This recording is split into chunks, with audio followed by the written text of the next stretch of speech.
It's pretty early. It's about like 5:30 or so, and I'm cold. It's cold out here. But there's this story that's been manifesting in my life that I really need to kind of just get out. Where I work, it's a family business, and a few nights ago we got broke into. To me, it seemed like the guy was drunk, and I mean, unless he's doing that to water, it's probably alcohol, and he's stumbling and doing stuff like that. He was hanging around the area for like over an hour. 3 in the morning. He's dressed in leather coat, leather gloves, a face mask, a hat, black, maybe some blue jeans, but black shoes, like as dark as he can get, right? He walks up the street on one side and he comes down on the other. And as he's coming down, you can see in the security camera, he just kind of looks over and sees the light on and just starts like, kind of like a moth. Like, that's the best way I can describe it. He just starts directing himself to the light. And he comes up to a window. It's a 5 foot by 5 foot window at the front of our shop. And he's looking in it, and you can see he's looking in it. And he freaking comes over and he checks the door. But all this is like 2:30 in the morning. He's sketch. He's super, like, anytime anyone walks by, like there was a homeless guy walking by, and he was like, "I'm not doing anything." It was so ridiculous. It's pissing me off. Because this freaking scumbag, this freaking deadbeat, like, we have been in the same area since 1978, okay? We've definitely seen our fair share of weird things, and we've had problems, but I don't think we've really had a break-in. We've had the most recent major problem we had was someone was running from the police, and the way our shop is, there's our shop, and then there's a 2-story apartment next to it. And the guy jumped out this 2-story building onto our shop, and then jumped off the shop onto the roof of a car, denting the crap out of it. So that's a whole nother story, but we usually have managed to deal with most of the stuff ourselves, It's like, you talk to the people, dude, get out of here. We'll just have people randomly driving into the back lot. And you're like, why are you up back here? Oh, that's my trailer. That's not your trailer. Get out of here. I don't know. It doesn't matter. Either way, we've had this kind of, the best way to describe it is like a balance or a somewhat of a cooperative environment around there where everyone just kind of knows, like, we're not going to mess with you. You don't mess with us. We're good. Just move on. So this guy, he leaves, and he's, this is after he was hanging out for a while. He leaves, and then he comes back. And he ends up grabbing this brick and comes walking up to the building, and then something scares him off. A car comes. And as this car's coming, he goes into the corner, he puts the brick down, and he kind of just walks away. So you could tell he was about to do something right there. He was about to do something. And he walks away, and he's kind of just, he's gone for a little bit. But then the driver leaves after parking. He parks the car and then he leaves. And then a minute or two later, this guy comes back out. He grabs the brick, he walks up to the window, and he freaking throws it as hard as he can at the window. Almost missed, I have to say. It's a 5 by 5 window, and he hit the bottom left corner. I don't think that was his intention, but he broke out a piece, but it wasn't as big as I think he wanted, because he had to actually end up reaching in there to try and grab this jumper box. Okay. Let me tell you about this jumper box. This is a jumper box that's probably been in use for 6 to 8 years. It's been there forever. It's been dropped. It's beat up. It's like we've been thinking about replacing it for a year plus, right? So, in the grand scheme of things, the jumper box is not a big deal. Dude, just tell us you were gonna break the window and we would have given it to you because we don't want it. Like, we do want it, but it wasn't that big of a deal to us. But the window. This is a freaking window that I would say the glass is a 1/4 inch thick. That's why it didn't break out as much as he wanted, because it's so thick that it only broke out the corner. Anyways, he grabs the jumper box and he freaking tries to run. He gets caught. He pulled back and then he runs off, right? And then the police come because we have an alarm. The police come. I think it goes 5 minutes later. So I mean, actually, pretty quick response for what it is. During this time, my brother gets the call. He's waking up. He's like, "Okay, give me 10 minutes. I'll be down there," because they want to kind of just do a walk through the building, make sure no one's in there. And so he gives them. He's on his way down, but they have to move on because just down the street there's a break-in or a robbery at the 7-Eleven. My brother gets down there. He goes through the whole thing. Nothing. Long story short, we get there the next day. We're talking about it. I'm upset. He's upset. My dad's upset. We're all upset because it's just like, why? You break a brick through this window, and not only that, but the window is like a $1,200 window because of the size and the thickness. Why? Dude, just wait till the morning. You had like 4 hours. We would have let you borrow the freaking jumper box. He didn't even try and ask. And you're like, okay, whatever, but he's gone. He's not gone. My dad is riding around on the bike. He does this on occasion. He just goes around. There's a park down the street. This guy's freaking sitting there in the park all day. Took us a while to realize it was him. The guy had been at the park all day. He had been a block away all day. He not only was there, but then my dad went up and talked to him.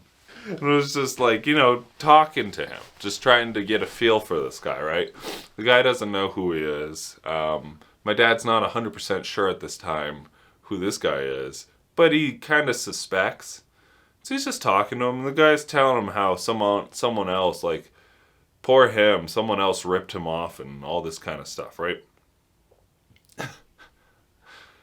So, I mean, that was very telling right there. This guy, all he has to talk about is how someone else broke into his car when he's doing the same freaking shit. It's bullshit. Like, what are you supposed to do in these situations? You go up to him and it can cause a conflict where people can get hurt. We're pretty sure at this time it's this guy. And so when the guy broke the window, we boarded up the window. And when we boarded it up, I found some pretty good pictures of him. I taped those pictures straight to the board. I'm like, you know what? It's like, the Hall of Fame or, what is it? The Employee of the Month. Well, he gets it, He's public for the world. Well, at least whoever walks by. Everyone knows who freaking did it. My dad is explaining the kind of car. He has this red Firebird and, it's this, what are the 90s Firebirds. It's beat up. And my brother's kind of like, I saw him. He drove by twice. But I didn't think it was him because he had just looked away at that right when he passed the shop. But turns out the guy seemed like he might have been scoping out our place for the next night or something. Because that morning, he was there. Freaking driving by twice. looking at the shop. Went down one way, turned around, came back down the other way. Maybe he was trying to get a glance at what we had put up on the board. It was just over 24 hours later. He was in the park, just living out of his car or whatever. We make the decision, we're talking about it, and we decide we're gonna call the police on this guy. He's around here. It's almost like he's freaking bragging. Like, I stole this. I broke into your place, and I'm not even worried. I'm a block away. I don't care. That's what it seems like. Like, he's not even hiding it. My brother bikes by him, right? Because we're all like, is this the guy? We're all taking turns trying to go bike around the area, around the park and stuff to see if it's the guy. My brother freaking sees the jumper box out in the open next to his car. He isn't even trying to hide it. He's a block away from the place he stole it, and he's not even trying to hide it. And he's a block away. Talk about not leaving the scene of the crime. They always come back. They always come back. So we call the police. The police come. They look at the pictures we have, and they hear the story that he's at the end of the street, and, so the police go and talk to him. And my dad drives or bikes over and kind of just watches. The police are talking to him. He's sitting on the hood of his car. The police are talking to him. And they're kind of going through, and one of the police lifts up the jumper box, and they call my brother, who tells them what the jumper box looks like, and it's a match, and there's all this stuff, and it's just like, uh-oh. And then you just see the guy sits up and pushes the first police. And it takes two other police, 3 total, to take him to the ground. The whole time he's screaming, I did nothing, this is fake, blah, blah, blah, whatever. And they end up calling back up, and it takes 5 other police to get him into a car. Come to find out the next day, one of the police officers comes by, and they're telling us he finally did admit that he did something. That he broke in. When he was in the hospital. And he was in the hospital because he was high on meth and fentanyl. That's why he was able to push the police around, and it took that many police to actually contain him and put him in a car, because he was high as a kite. The thing is, this has been bothering me, because the whole time it's been an emotional roller coaster. Screw this guy, he broke into our place, and then all of a sudden he gets arrested. I'm like, I don't know, is that the right thing to do? Is it? This could wreck this guy's life, but you know what? He doesn't think about anyone else.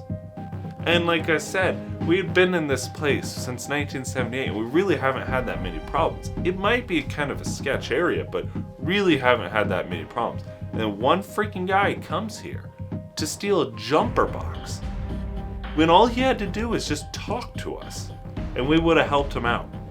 Because that's the kind of people we try and be. We try and be people that help people out.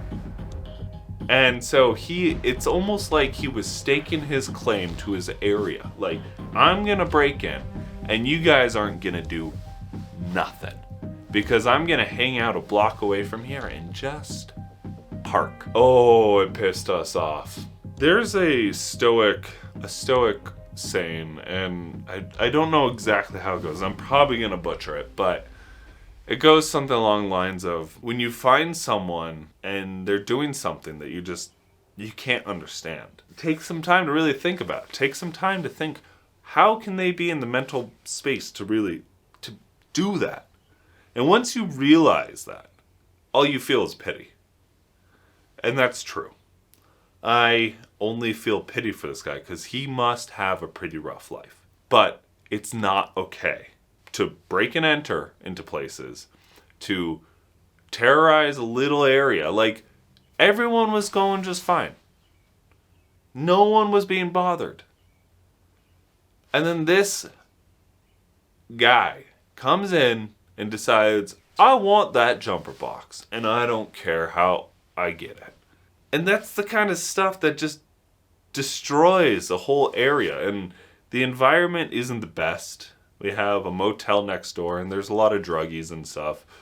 But, a lot of them are just having a hard time in life. And I have no problem with them. And even if there was something outside the shop that he stole, I wouldn't care as much. Because that's kind of on me. It's kind of on me to leave that out there where it can get stolen. He went out of his way to actually break into the place. We're talking to some of these glass people to replace the window. And they're telling us some crazy stories. All down the main street where I work, there's windows being shot out. This is Denver. I mean, yeah, every city has that kind of stuff, but I don't remember it kind of like this. This is pretty different. You can drive down the street and you can see window, all boarded up, running businesses. One of the glass guys said he has a customer who her windows get shot out every week. Every week. Holy crap. There's a Big O Tires that had all the windows shot out. $10,000 worth of repairs. In our situation, it actually kind of feels lucky. It was one window and this guy was going after one thing. But this is a problem that's getting more and more. And so it makes sense. It's frustrating. Because what are you supposed to do? If you let them do it and you just say, I don't want to be the one responsible for them going to prison or whatever. It's like, they're just going to do it again. What does it take to get these people to understand that, like, your actions are literally harming and affecting other people? Like, you're not just this island. What you do is hurting people. And the thing is, I get that you're hurt and you're in a hurting situation. But he should have just freaking come and asked us. These people think that, I don't know, I can't actually, it's so hard for me to understand what the thought process is. Like, is it, I want it? I don't know. I would love to hear if you guys have some insight. And there was the 7-Eleven robbery that same day that the police ended up having to go to before my brother could talk to him. And then one of the window guys was telling us that their freaking van got stolen. It was that night. He was actually joking. He's like, he probably took the jumper box to steal our van. It probably is not true. They weren't that far away, but it's probably not the same people. It's just the environment is getting hard to deal with all the people and the way that they're acting. And so I don't know what the actual solution is, because now I'm starting to worry, okay, so if he goes to jail, whatever he has to do, if his car gets towed, he's going to probably blame us. And what are we going to do if he comes back? I mean, we have cameras and we have a case on him and all this kind of stuff, but I don't know. It's one step, and I don't really know what the best option was. This is all hindsight, looking at it, 2020. It's like, would it have been better for us to talk to him? Probably not. He was high on meth and fentanyl. If we tried to confront him, he wouldn't even feel pain. Anyways, my point, I'm upset that this is, like, there's always been crime. There's always been this kind of stuff. It's just, how are you supposed to handle it when what you want to do, you want to see these people get better. You want to see these people live a good life, but they're just creating chaos and harm and fear. And I'm not okay with that. So, yeah, I've been thinking about it, and as much as I wish it wasn't the option to call the police and get him arrested, I don't think that was the wrong thing. If he had freaking broken in and left the area, it would have been over. But he just acted weird. Driving by multiple times. He was dressed out like he was going to break into places from the very beginning. And he's driving by multiple times the next day, and then, he's parking by the park. It's like he was ready to come back. So, anyways, this wasn't the video I was planning on making, but life happens, and this is the most interesting thing going on right now. And it's on my mind, and it's been bothering me. What do you guys think? Was this the right move? Was there a better way to handle it? If so, I would love to know, because this has been bothering me. And I want to know, what are the other options in these cases? Like, if we go talk to him, he's already proven that he's willing to break into things, that he's willing to use brute force. How is someone that's looking to just deal with the situation able to kind of confront that? Because that is just a recipe for disaster. My name's Chase, this is The Daily Hobbyist, and I hope you guys have a great day.